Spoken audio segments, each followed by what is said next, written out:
How's it going, everyone? It's your man and favorite booze hound, David from Holiday Wine and Liquor, and today we're going to be doing a deep dive on a classic bourbon that we're all familiar with, is Jim Beam. We're going to start off with the Jim Beam White Label. On the nose, it's actually quite sweet, but that's definitely the 76% corn in the mash bill talking right there, with gentle wisps of vanilla, a little fresh cut grass, and some cereal grain sweetness on there.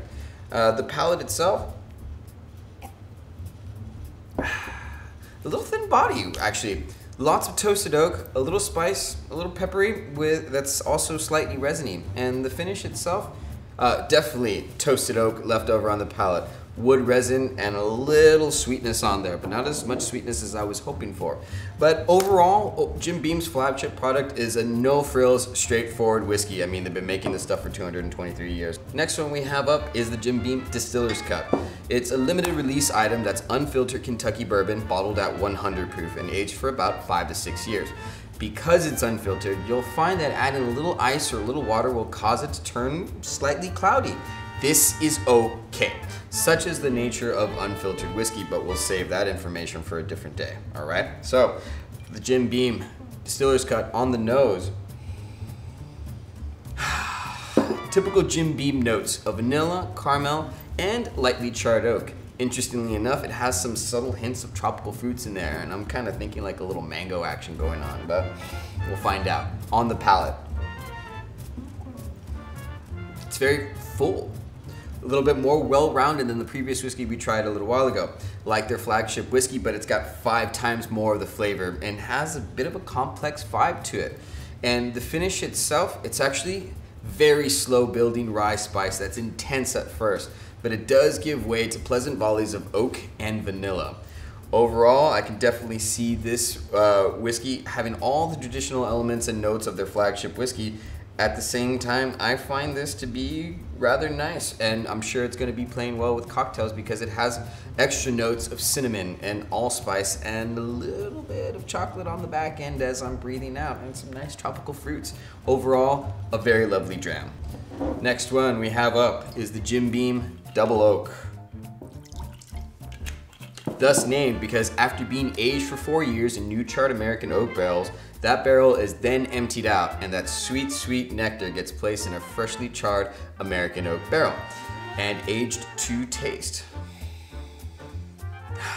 On the nose, definitely full-bodied vanilla, old oak, and some small hints of chocolate on there. But let's talk about what's on the palate, right? Subtle notes of pepper.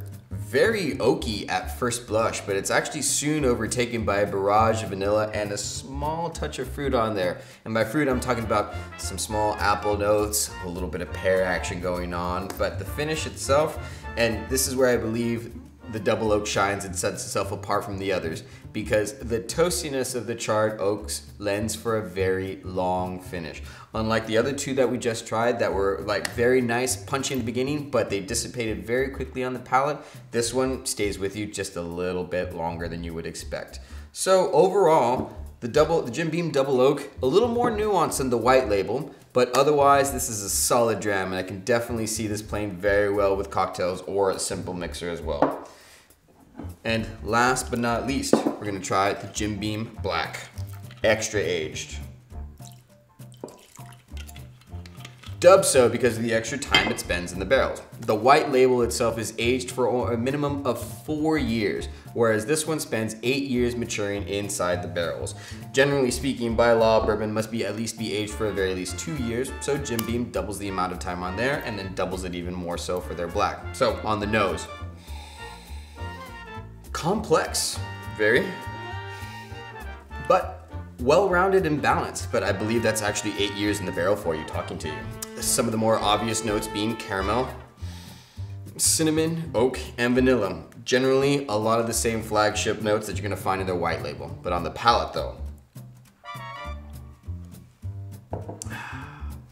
a full and more rounded out expression than the White Label, with notes of vanilla, fudge, honey, and plenty of rye spice to keep my palate entertained for the time being, until I actually want another sip right now. And the finish itself is rich and flavorful. That's long and warming with a toasty oaky char and very, very spicy finish on there. Overall, this dram offers a unique and more nuanced experience than the Jim Beam White Label. I can see this Jim Beam Black being paired with a simple mixer and also playing well with other cocktails.